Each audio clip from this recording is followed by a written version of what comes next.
ngelewati satu ketaatan, kudu yang namanya kita ngerasa nyesel.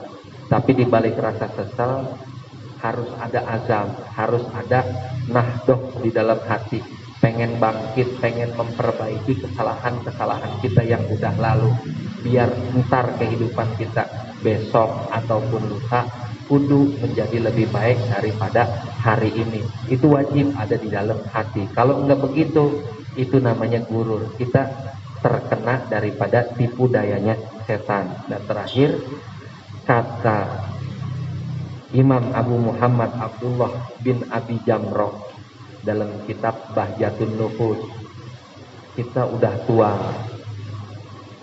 usia udah lanjut, sementara dulu masih muda, lagi gagah-gagahnya, banyak ketaatan yang kita lewati, baik itu berupa fardu ataupun sunnah. Yang namanya nyesel kan belakangan. Ya, orang yang tua ngelihat yang muda kan enak lu masih muda, masih gagah, mau ibadah gampang. Gue udah tua, mau sholat banyakan dikit asam urat kambuh. Dulu gue waktu masih muda sholat gue jarang, paling yang wajib-wajib doang, itu juga masih sering bolong. Sekarang aja lagi sibuk kodok. Ini bagaimana cara menanggulanginya? Yang namanya penyesalan itu jangan sampai percuma, ya. Nah, maka kata Imam Abu Muhammad Abdullah bin Abi Jamroh, man fatahu ta'ah fi waqti syababihi fal yuksiris sholat ta'ala nabi. Siapa orang yang rasa waktu masih mudanya melewati banyak sekali ketaatan waktu buat berbuat taat kita lewatin secara sia-sia. Ketika kita masih muda, keingetan sekarang udah tua, udah mau ngapain lagi, waktu udah gak bisa balik lagi. Maka kata Imam Abi Jamroh, fal yuksiris sholata ala nabi, maka perbanyaklah untuk bersolawat kepada Nabi. Kenapa? Karena diantara manfaat daripada bersolawat kepada Nabi itu adalah yukafirud dzunub, ya, menghapus dosa-dosa. Terakhir ada satu kisah dalam Kifayatul Atqiya, Imam Sufyan Ats-Tsauri waktu lagi berangkat haji, lagi melaksanakan tawaf, dia ketemu anak muda. Itu ketika tawaf, Imam Sufyan Ats-Tsauri dengar anak muda ini ketika tawaf cuman baca sholawat di 7 putaran saat tawaf, bacanya sholawat doang, nggak baca yang lain sama sekali. Rapih tawaf, Imam Sufyan Ats-Tsauri nanya, wahai anak muda, ya fata bi ayyi syai'in, kenapa engkau hanya membaca sholawat di dalam tawafmu? Tidakkah engkau mengetahui bahwasanya Nabi telah mengajarkan doa-doa yang warid darinya untuk dibaca pada saat tawaf? Kata itu anak muda begini, mohon maaf wahai Tuan Syekh, engkau siapa? Saya adalah Sufyan Ats-Tsauri. Itu anak muda bilang begini, kalau engkau bukanlah seorang sufi yang ternama, saya kagak bakal cerita hal ini kepada sembarang orang. Tapi karena engkau adalah ulama yang terkemuka, maka akan saya buka rahasia ini. Saya adalah orang yang tinggal di kota Khurasan. Saya berhaji bersama ayah saya dan beberapa penduduk kampung dari kota saya. Namun begitu sampai di kota Kufah, ayah saya meninggal.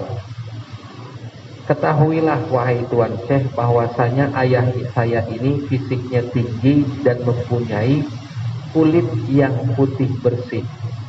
Namun saat dia wafat, wajahnya menghitam, kelam.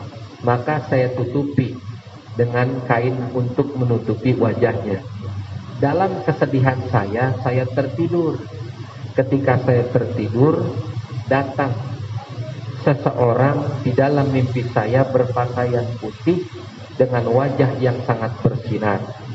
Lalu ia membuka kain penutup ayah saya.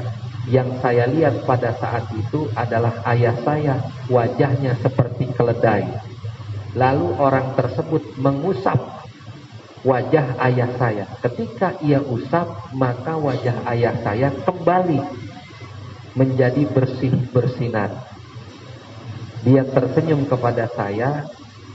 Kemudian ia pergi hendak meninggalkan saya, namun saya tarik jubahnya.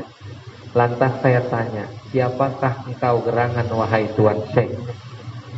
Kata orang tersebut, ana Muhammad bin Abdullah. Saya adalah Muhammad, putra Abdullah. Saya heran, apa yang telah engkau lakukan kepada ayah saya sungguh luar biasa. Kenapa engkau melakukan hal seperti ini? Nabi bilang begini, waktu ayahmu wafat, maka malaikat menghampiriku, wahai Muhammad, di bumi ada di antara umatmu yang sering bersalawat kepadamu wafat dalam keadaan yang hina, maka mintakanlah syafaat kepada Allah. Lantas saya izin meminta syafaat kepada Allah, dan Allah memberikan saya izin. Ketahuilah wahai anak muda, bahwasanya bapakmu layanamu hatta yaqra'a mi'ata sholawatin alayya. Bapakmu tidak pernah tidur terkecuali sebelum dia tidur dia membaca sholawat kepadaku sebanyak 100 kali. Padahal bapakmu adalah orang yang gemar melaksanakan riba.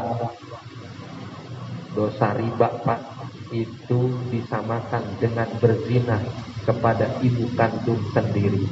Bahkan dosa gibah itu dikatakan lebih berat ketimbang dosanya orang yang berzina. Kalau dosanya orang berzina, dia tobat, minta ampun, dan tidak mengulangi lagi, Allah ampuni. Tapi dosanya orang yang gibah, belum tentu Allah ampuni. Kalau orang yang dia gibahin, belum maafin dia. Itu orang lantaran dawam istiqomah baca sholawat kepada Nabi sebelum tidur 100 kali, maka Nabi beri syafaat. Nah, kita nih mumpung di bulan Rabiul Awal, ya, jadi ini tolak ukur kita mulai setahun ke depan, tiap hari perbanyak baca sholawat.